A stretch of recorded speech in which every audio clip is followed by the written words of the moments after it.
Bab 601-604.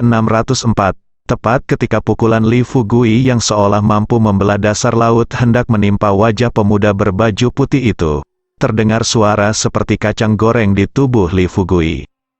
Itu adalah suara pembuluh darah yang meledak. Gerakan Li Fugui tiba-tiba berhenti, matanya penuh keengganan. Karena selama pukulan yang menggabungkan kekuatan air laut dalam jumlah yang tidak diketahui ini jatuh, tidak peduli bagaimana keadaan pemuda berkulit putih itu, dia yakin bisa membunuhnya dengan satu pukulan. Namun, pada kecepatan normal, dia tidak bisa mendekati lawan sama sekali, dan akan dipukuli sampai mati oleh gerakan fleksibel lawan. Jadi Li Fugui hanya bisa mengambil resiko. Yang tidak disangka Li Fugui adalah berat tubuhnya bertabrakan dengan berat air laut, membuat tubuhnya yang sudah terluka tidak mampu menopang dirinya sendiri. Jika dia bersikeras untuk mendaratkan pukulan ini, tubuhnya akan roboh bahkan sebelum mengenai lawannya. Pemuda berbaju putih menatap Li Fugui dengan dingin, dengan sedikit rasa jijik di matanya, dan berkata dengan ringan, "Kekuatan yang Anda peroleh melalui oportunisme sama sekali tidak datang dari latihan Anda sendiri. Tidak peduli seberapa keras Anda berjuang, Anda tidak bisa lepas dari cara jahat seperti milikmu. Tidak ada jalan keluar." Pemuda berbaju hitam berkata dengan dingin, "Omong kosong apa yang kamu bicarakan dengannya? Sui Shizu tidak akan bertahan lama. Orang ini sangat aneh. Bunuh dia dulu." "Iya." Pemuda berbaju putih memandang Li dengan kasihan. Fugui sudah mengangkat pedang panjangnya, begitu pula pemuda berbaju hitam. Pemuda berbaju putih mengarahkan pedangnya ke alis Li Fugui. Pedang pemuda berbaju hitam diarahkan ke jantung Li Fugui. Kedua penegak hukum, satu di belakang yang lain, mengaktifkan kekuatan batin mereka, dan dua energi pedang yang sangat tajam menyembur keluar, berniat untuk membunuh Li Fugui sepenuhnya di sini. Tidak, di gedung rahasia di kota Qingzhou, Hua Duo berseru ketika dia melihat ini, matanya sudah memerah. Ada secerca apresiasi di mata Wakil Direktur Ming, bahkan dia tidak menyangka Li Fugui bisa bertahan begitu lama setelah medan perang yang dia pilih kehilangan peran yang dimaksudkan. Adapun kekuatan kedua utusan itu, membuatnya merasa sedikit terancam. "Saudari Ming, bukankah kamu mengatakan kamu tidak akan membiarkan Li Fugui mati? Tolong selamatkan dia secepatnya. Jika kamu tidak menyelamatkannya, dia akan benar-benar mati." Hua Duo memandang wakil Direktur Ming dengan memohon. Setiap kali dalam gambar adegan berdarah puluhan pedang Qi yang meledak di tubuh Li Fugui membuat Hua Duo marah dan patah hati. Bahkan Hua Duo sendiri tidak tahu kenapa dia merasa seperti ini. Hanya ada satu pemikiran di benaknya, yaitu mencegah Li Fugui mati seperti ini. Wakil Direktur Ming menyesap kopinya dan berkata dengan tenang, "Jangan khawatir. Li Fugui telah menyatu dengan pohon induk Black Spirit. Dia tidak bisa mati seperti ini. Kekuatan sebenarnya dari pohon induk Black Spirit baru saja muncul, bunga." Duo menatap Li Fugui dengan marah dan berkata dengan keras, "Saudari Ming, kamu berbicara omong kosong. Li Fugui sudah menjadi seperti ini, dan kamu masih tidak mau mengambil tindakan. Kamu jelas tidak ingin menyelamatkannya. Kalau begitu, saya sendiri yang akan pergi ke sana, oke?" "Berhenti, apa yang dapat Anda lakukan?" Wakil Direktur Ming mengerutkan kening, dan kemudian berkata tanpa daya, "Apakah Anda tidak percaya apa yang dikatakan Sister Ming?" Hua Duo berkata dengan marah, tentu saja saya percaya Suster Ming. Kata-kata Anda, tapi. Kalau begitu, teruslah menonton." Wakil Direktur Ming berkata dengan percaya diri. Hua Duo juga berkecil hati. Dia bukan Wakil Direktur Ming. Jadi meskipun dia ingin menyelamatkan Li Fugui, dia tidak bisa berbuat apa-apa. Bahkan jika dia berada di sisi Li Fugui, tidak ada cara lain selain menyaksikan Li Fugui dibunuh dengan matanya sendiri juga. Namun, saat Hua Duo menoleh karena marah dan menolak untuk melihat gambar di layar, dia tiba-tiba mendengar suara, lembut dari mulut wakil direktur Ming. Harapan tiba-tiba muncul di hati Huaduo, ketika dia tidak bisa menahan diri untuk tidak menoleh untuk melihat layar, dia tercengang oleh gambar yang ditampilkan di layar. Di luar kota Qingzhou, di bawah laut, satu demi satu, dua energi pedang menyembur keluar, langsung mengenai titik vital Li Fugui. Jika kedua pedang energi ini mengenainya, Li Fugui akan terluka parah meskipun dia tidak mati. Terlebih lagi, ini adalah dasar laut. Sekali terluka parah, meskipun penegak hukum hitam putih tidak berbuat apa-apa, Li Fugui akan tetap mati. Karena dalam kondisinya yang terluka parah, tidak mungkin dia bisa meninggalkan tempat ini hidup-hidup. Ding ding ding, pada saat kritis, lapisan benang hitam mengembun di permukaan tubuh Li Fugui lagi, menghalangi kedua energi pedang tersebut. Puff, energi pedang yang kuat langsung memotong benang hitam ini. Namun, setiap kali ada yang terpotong, yang baru akan muncul. Pada saat yang sama, kedua aura pedang akan menjadi sedikit lebih transparan. Pada akhirnya, ketika kedua bagian Li Fugui tidak dapat lagi menghasilkan benang hitam, kedua energi pedang tembus pandang itu hampir habis. Energi pedang menembus ke dalam hati Li Fugui dan di antara alisnya. Namun, Li Fugui sepertinya tidak punya perasaan, dia mengangkat kepalanya lagi, menatap pemuda berbaju putih dengan mata merah, dan memperlihatkan senyuman garang. Di saat yang sama, Li Fugui mengangkat tinjunya lagi dan menghantam pemuda itu dengan kuat. Apakah keledai Guizhou kelelahan? Baiklah. Kalau begitu aku akan memberimu tumpangan lagi. Pemuda berbaju putih itu menatap Li Fugui dengan sinis, mencengkeram pedangnya erat-erat dan perlahan mengangkatnya. Setelah beberapa saat, wajah pemuda itu sedikit berubah, dan matanya menjadi lebih fokus. Karena dia telah melihat bahwa suatu saat telah muncul benang hitam di tubuhnya. Pada saat itu benang tersebut sudah menggeliat, melingkari erat pinggangnya dan menjalar ke lengannya. Pria muda berkulit putih itu segera memahami sesuatu. Ekspresi muram melintas di matanya, dan dia berkata kata demi kata, "Jadi kamu sengaja mendekatiku sekarang, hanya untuk saat ini, itu sangat cerdas, tapi sayang sekali, mata merah." Li Fugui di dalam, cuacanya sedingin es, dan tinjunya, seperti palu raksasa, mengenai dada pemuda berbaju putih. Pertarungan ini hampir menjadi yang paling berbahaya sejak dia memasuki lingkaran seni bela diri kuno. Jika Anda tidak berhati-hati, Anda akan dikutuk. Alasan mengapa Li Fugui memilih tempat ini puluhan ribu meter di bawah laut untuk melawan utusan penegak hukum dari dua sekte tersembunyi ini bukan hanya karena lingkungan khusus di sini, tetapi juga karena karakteristik pohon induk Black Spirit.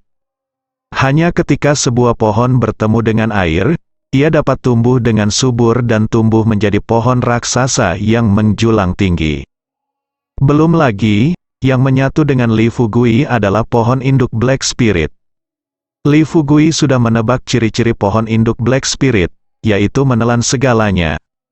Alasan mengapa Li Fugui mampu menyedot sesepuh sekolah King Sui sebelumnya adalah karena kemampuan khusus dari pohon induk Black Spirit. Jika Anda menyerap energi batin orang, Anda dapat menghembuskan vitalitas. Menghirup air laut diubah menjadi kekuatan agung. Namun, ada pro dan kontra. Tubuh Li Fugui juga akan menjadi berat dan lesu seiring dengan tak berujungnya air laut yang menelan dan bernafas di dalam tubuhnya. Dalam keadaan normal, mustahil bagi Li Fugui untuk memukul dua utusan penegak hukum dari sekte tersembunyi tersebut. Oleh karena itu, Li Fugui hanya dapat menggunakan taktik untuk mendekati lawan terlebih dahulu, lalu melancarkan serangan yang menggelegar ini. Retak, suara retakan tulang yang jernih dan tajam mencapai telinga Li Fugui dan pemuda berbaju hitam. Pukulan Li Fugui terlalu kuat, tubuh pemuda berbaju putih terbang terbalik, dan seteguk darah keluar dari mulutnya. Di belakang Li Fugui, bayangan hitam melintas. Tapi pemuda berbaju hitam itulah yang melewati Li Fugui dan menyelamatkan pemuda berbaju putih yang terbang jauh. Faktanya, hingga saat ini, pemuda berbaju hitam itu masih memiliki bekas keterkejutan di wajahnya, karena dia tidak percaya sama sekali, Li Fugui ternyata bisa melukai mereka. Li Fugui meninju, dan terdengar suara terengah-engah yang keras dari mulutnya, di bawah tekanan ganda dari dalam dan luar, serta pengaruh banyak bekas luka di tubuhnya. Setiap pukulan yang dia lemparkan akan memberikan beban yang sangat besar pada dirinya, tubuh. Tapi dia menyeringai. Li Fugui mengangkat kepalanya dan menatap dua utusan penegak hukum, satu berkulit hitam dan satu putih, yang juga menatapnya dengan niat membunuh yang tersembunyi di mata mereka untuk pertama kalinya. Dia berkata dengan nada mengejek, "Apakah kamu tidak menikmati pertarungan ini barusan? Jadi, kenapa? Mungkinkah hanya kamu yang bisa membunuhku? Tapi aku tidak bisa membunuhmu, pemuda." Berbaju hitam tidak berbicara, tetapi wajahnya menjadi sangat suram, dan dia mengepalkan tangan panjangnya. Pedangnya kembali rapat, di bawah desakan kekuatan batinnya. Pedang Qi menyembur keluar, memotong air laut menjadi berbagai bentuk. "Ayo!" Li Fugui memamerkan giginya dan tersenyum, hanya dengan niat membunuh di matanya.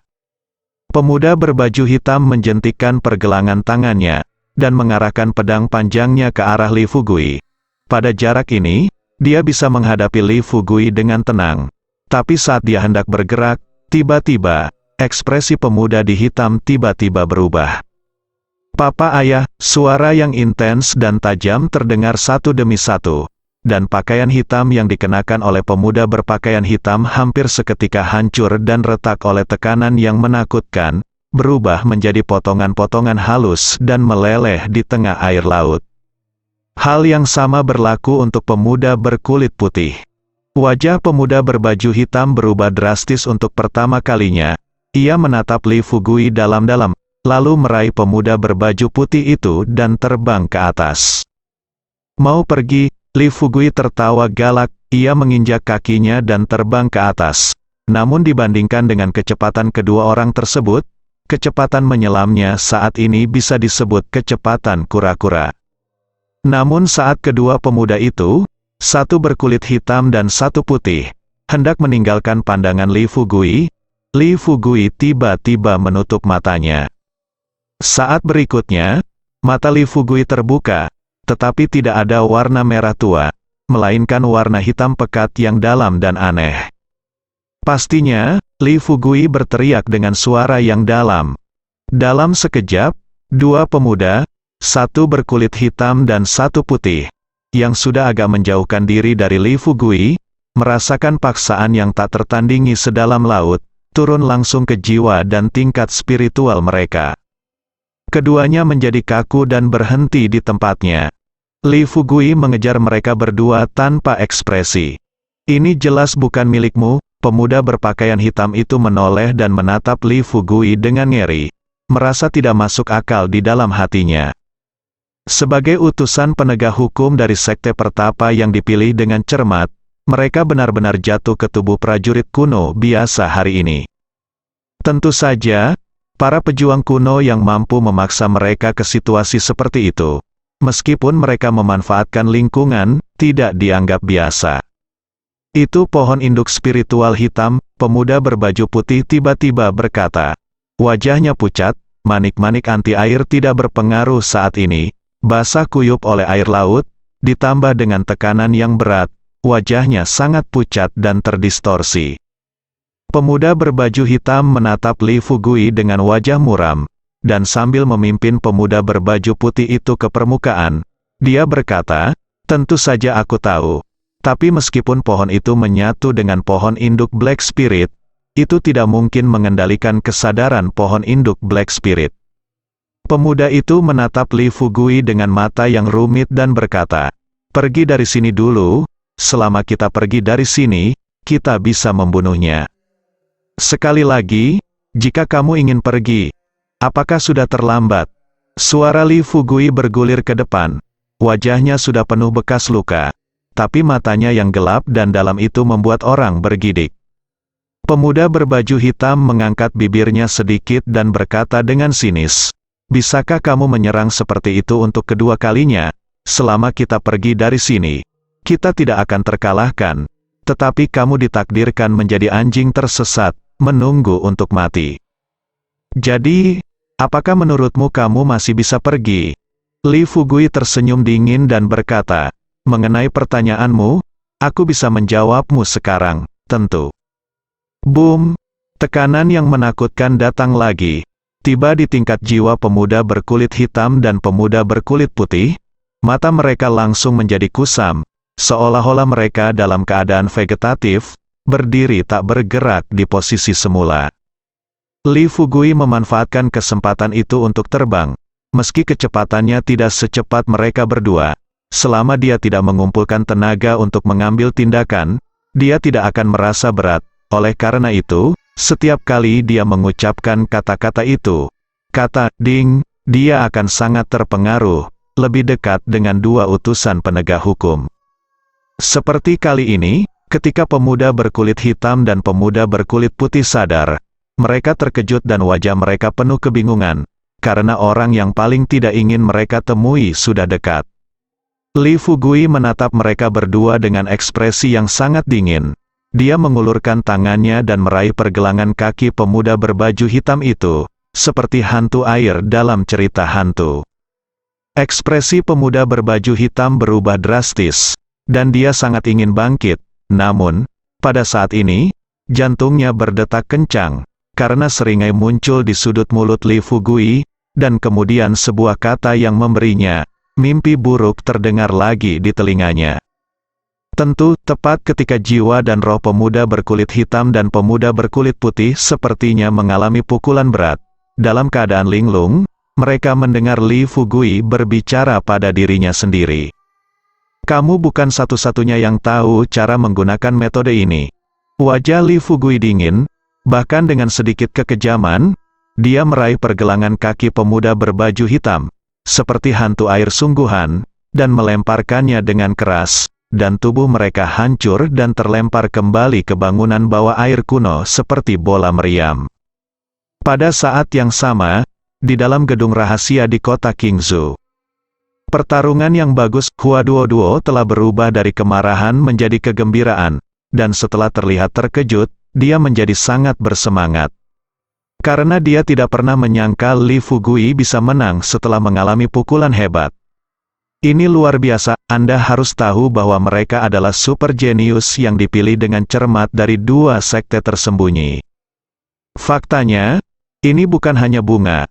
Meskipun ekspresi wajah wakil direktur Ming di sampingnya tidak banyak berfluktuasi, suasana hatinya sudah menjadi sangat tidak stabil. Li Fugui sebenarnya menang, meski bisa dikatakan itu tipuan. Tapi bisa juga dikatakan hikmah. Karena medan perang ini dipilih oleh Li Fugui sendiri, dan kemudian dia memikat musuh lebih dalam ke medan perang, dan mampu menentukan situasi saat ini dalam satu gerakan. Entah itu strategi, kebijaksanaan, atau bahkan keberanian, itu jarang terjadi di dunia, mungkin di mata banyak orang, ini bukanlah apa-apa. Namun jangan lupa bahwa Li Fugui hanyalah seorang pemuda biasa dari pedesaan. Dia bisa mencapai posisinya saat ini hanya karena usahanya sendiri. Di sisi lain, ada pria sombong dari sekte paling tersembunyi. Dia dilahirkan dengan orang yang sangat kuat yang mencuci sumsumnya dan memotong pembuluh darahnya. Dia mempraktikkan metode mental yang unggul sejak dia masih kecil. Guru dan rekan-rekannya adalah orang-orang paling menonjol di dunia seni bela diri kuno. Manfaatnya tidak terbatas. Cairan spiritual batu yuan selalu ada, dan apa yang hanya bisa diimpikan oleh para pejuang kuno biasa, mereka bisa mendapatkannya di ujung jari mereka. Dalam lingkungan seperti itu, dengan akumulasi sumber daya yang begitu mewah, bahkan seorang pejuang kuno dengan bakat biasa-biasa saja pun memiliki kualifikasi untuk menjadi orang kuat. Belum lagi, mereka memang jenius. Oleh karena itu, apapun alasannya, jika rekaman pengawasan disebarkan, saya khawatir hal itu akan menimbulkan guncangan yang tak terukur di dunia seni bela diri kuno. Orang ini, Li Fugui, juga akan menjadi terkenal di dunia seni bela diri kuno.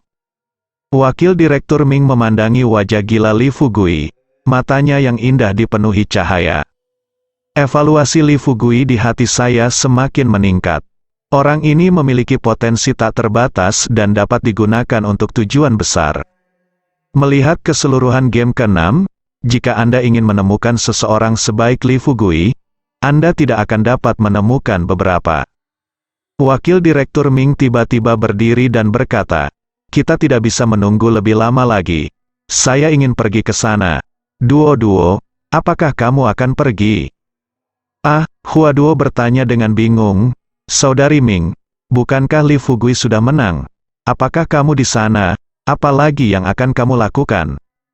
Wakil Direktur Ming tersenyum tipis dan berkata, "Tentu saja untuk mencegah Li Fugui benar-benar membunuh 2 petugas penegak hukum."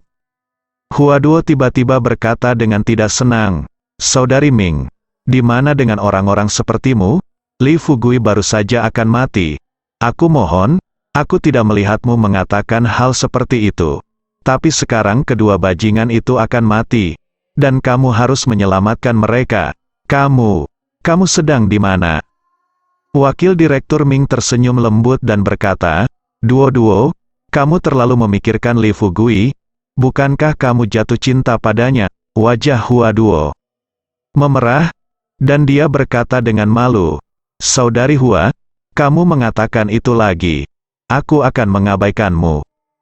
Senyuman Wakil Direktur Ming semakin dalam, dan dia berkata dengan bercanda, "Jadi, kamu membenci Li Fugui itu?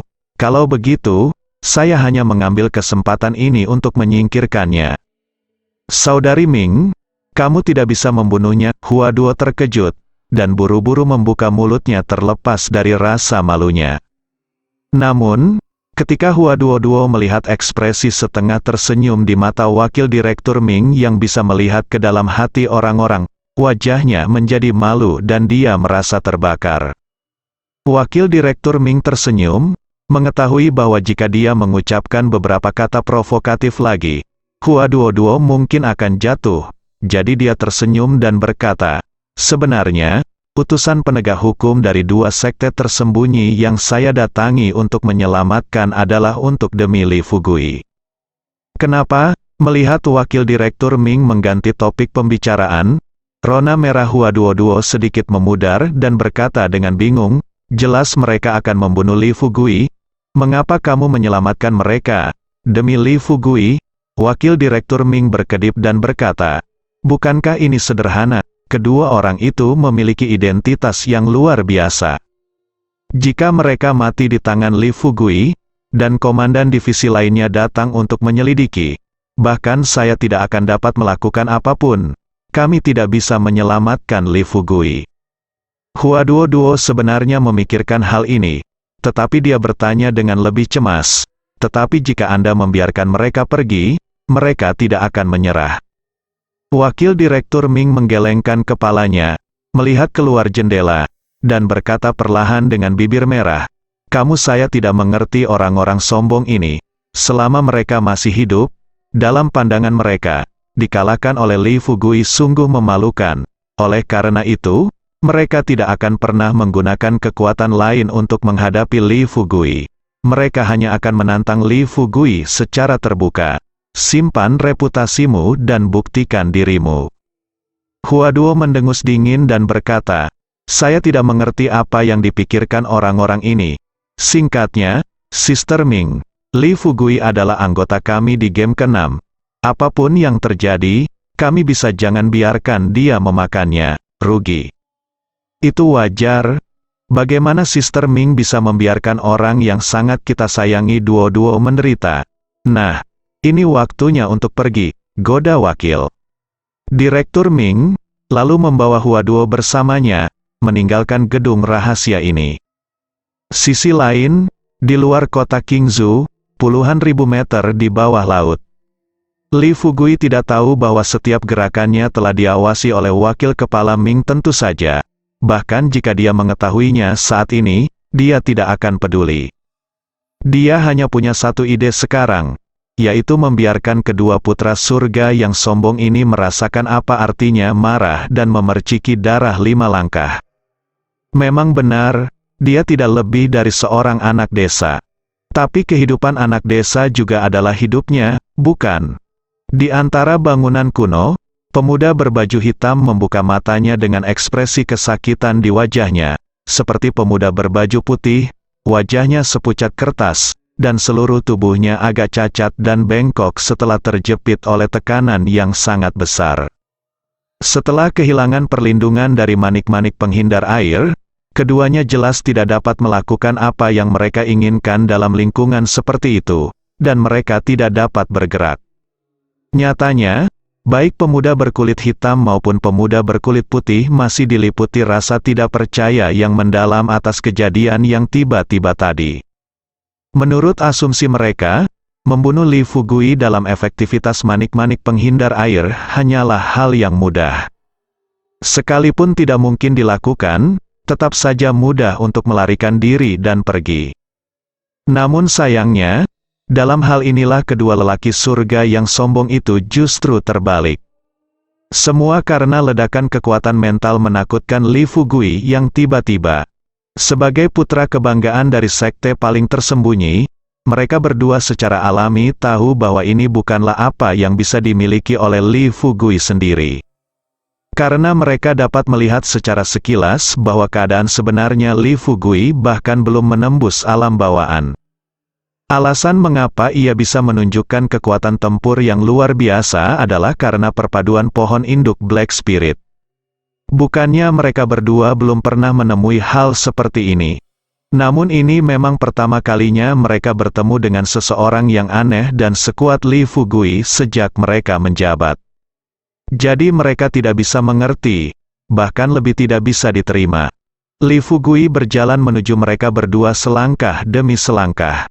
Langkah kakinya sangat berat, setiap langkahnya, walaupun tidak menimbulkan getaran apapun, namun dapat menimbulkan debu yang tak terhitung jumlahnya, membuat air laut menjadi keruh, dan merusak karang, kepiting dan udang di mana-mana.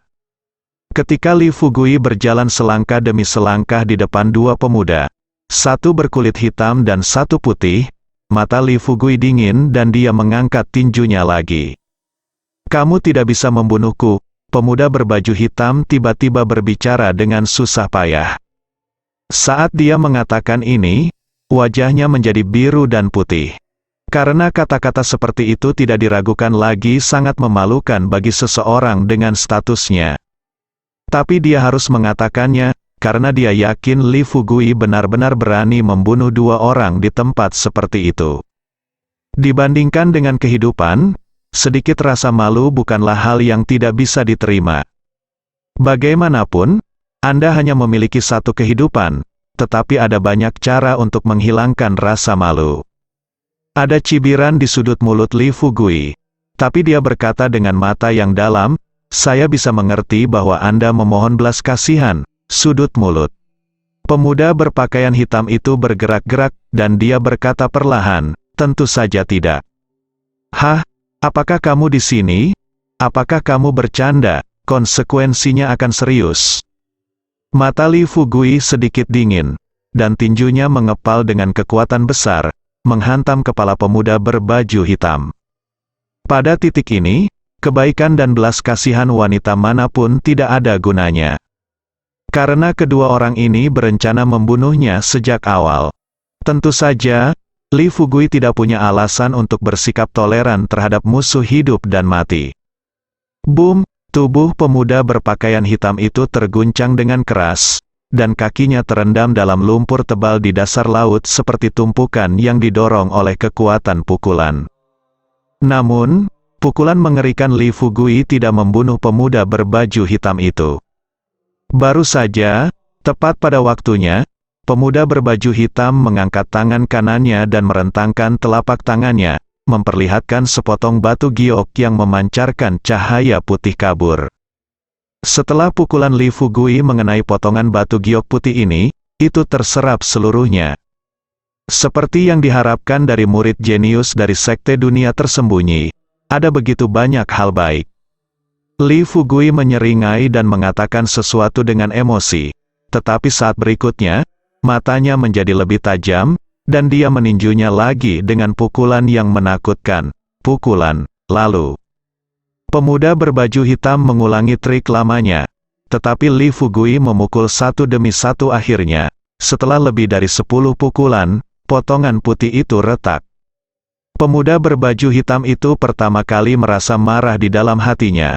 Selain marah, ia juga diliputi rasa duka. Jika ini di atas tanah, mengapa dia ada di sini? Jika ini terjadi di tanah, dia akan membunuh Li Fugui dengan satu pedang. Jika ini berada di atas tanah, aku menyerah. Pemuda berpakaian hitam itu tersipu dan berteriak dengan malu. Akui kekalahan? Apakah kamu tidak memohon ampun? Li Fugui mencibir di matanya dan meninju dengan ketakutan. Bum bum bum, Li Fugui seperti manusia super yang tak kenal lelah. Meninju satu demi satu, dan setiap pukulan akan seperti palu, menghantam tubuh pemuda berbaju hitam ke dasar laut di lapisan batuan. Ini bukan apa-apa. Hal yang paling tidak dapat diterima oleh pemuda berpakaian hitam dan sangat memilukan adalah dia mendengar suara klik lagi di telinganya. Dia tahu tanpa melihat bahwa potongan batu giok itu telah retak lagi. Kita harus tahu bahwa batu giok yang berharga ini adalah harta pelindung pribadinya, dan itu sangat berharga. Jika di tempat seperti itu, batu itu dihancurkan oleh orang yang kekuatannya jauh lebih rendah darinya, maka dia benar-benar tidak ingin hidup. Terlebih lagi, jika permata ini rusak, dia benar-benar tidak punya cara untuk menghadapi Li Fugui. Saya mohon ampun, pemuda berbaju hitam itu mengertakkan gigi dan berkata dengan marah. Pada saat ini, betapa dia berharap dialah yang pingsan dan bukan pemuda berkulit putih. Begitu 3 kata pendek ini diucapkan, dia langsung merasa seluruh hidupnya menjadi suram. Rasa malu yang tak ada habisnya memberinya keinginan untuk memberikan pisau pada dirinya sendiri. Li Fugui mengepalkan tinjunya dan berkata dengan tenang, "Apa yang kamu katakan? Saya tidak mendengar dengan jelas. Saya mohon ampun." Karena dia sudah mengatakannya sekali, pemuda berbaju hitam itu berani dan mengatakannya lagi. Namun, Li Fugui tidak siap untuk melepaskannya begitu saja. Jadi dia berkata dengan nada tenang, "Bicaralah lebih keras." "Kamu," pemuda berpakaian hitam itu tampak jelek. Dia tidak tahu bahwa Li Fugui jelas-jelas sedang menggoda. Sengaja dia, tapi saat ini dia tidak ada hubungannya. Dia hanya ingin segera keluar dari tempat hantu ini. "Ku bilang, aku mohon ampun, pernahkah kamu mendengar itu?" Pemuda berbaju hitam itu menahan tekanan yang tak ada habisnya. Lidahnya meledak seperti guntur musim semi, dan suaranya meledak di dasar laut, menyebabkan beberapa ikan besar lari karena terkejut. Li Fugui tersenyum tipis dan berkata, "Aku mendengarnya." Pemuda berbaju hitam itu menghela nafas lega, dan kemudian dia berencana untuk mengucapkan kalimat lain yang bahkan lebih sulit untuk diucapkan. Namun, pada saat ini, pemuda berbaju hitam itu tiba-tiba tegang. Wajahnya berubah drastis, dan matanya penuh keputusasaan. Mata Li Fugui menjadi dingin dan dia mengucapkan kata demi kata, "Hanya saja jika aku melepaskanmu, begitu kamu pergi dari sini, aku khawatir orang yang akan berlutut dan memohon belas kasihan sedang menunggu kematian. Maaf, aku, Li Fugui. Aku tidak pernah memiliki kebiasaan memohon belas kasihan dan mati. Jadi, silakan pergi dan mati." Setelah menyelesaikan kata-katanya, mata Li Fugui menjadi dingin, dia membuat mengepalkan tangan kanannya, lalu meninju topi Tianling pemuda berpakaian hitam itu tanpa ragu-ragu. Pasti, pemuda berbaju hitam membangkitkan keinginannya untuk bertahan hidup, dan ingin menghindar. Tapi suara seperti suara kematian iblis terdengar di telinganya. Sial, pemuda berpakaian hitam itu berdiri di sana dengan pandangan kosong seolah tersambar petir, matanya kosong. Kemudian, tinju itu mengenai batu giok yang berharga, dan kekuatan yang menakutkan dilepaskan. Hampir seketika, bongkahan batu giok yang berharga itu meledak, dan tinju itu jatuh, menghancurkan gunung dan memecahkan batu, dan jatuh ke kepala pemuda berbaju hitam. Ah, pemuda berbaju hitam itu mengeluarkan jeritan yang tidak manusiawi, dan tubuhnya dari leher ke bawah benar-benar terhempas ke bebatuan di dasar laut. Berhenti, baru pada saat itulah sebuah suara jelas terdengar yang sepertinya datang terlambat. Li Fugui tidak melihat ke arah pemuda berbaju hitam itu. Dia mengangkat kepalanya dan melihat ke kapal selam yang sedang melaju menuju ke sini. Ada dua orang yang duduk di dalamnya. Kebetulan dia mengenal kedua orang ini. Bunga-bunga sedang bermekaran. Wajah wakil direktur Ming menjadi gelap, dan dia menatap Li Fugui dengan mata menyala-nyala, tidak menunjukkan emosi. Hua Duo, sebaliknya, sangat senang, dan menatap Li Fugui dengan mata memujanya. Jika dia tidak terkejut dengan apa yang dilakukan Li Fugui hari ini, dia tidak akan pernah menunjukkan ekspresi seperti itu di depan Li Fugui. Tidak ada keterkejutan di wajah Li Fugui. Faktanya, di lingkungan khusus ini, dengan bantuan persepsi pohon induk Black Spirit, dia sudah mengetahui bahwa wakil direktur Ming dan Hua Duo akan datang. Li Fugui, kamu tahu aku akan datang, dan kamu masih berani melanggar perintah. Apakah ini hanya pertunjukan untukku sebagai wakil direktur? Wakil direktur. Ming berkata dengan tenang, meskipun nadanya keras, tetapi ada ekspresi yang sulit dipahami di wajahnya. Wajahnya tersenyum. Li Fugui menyeringai dan berkata, Wakil Direktur Ming, Anda tidak mungkin salah dengan saya. Tapi tidak peduli siapa. Tidak ada ekspresi yang tidak perlu di wajah setiap orang. Seolah-olah mereka acuh tak acuh terhadap segalanya. Bersambung.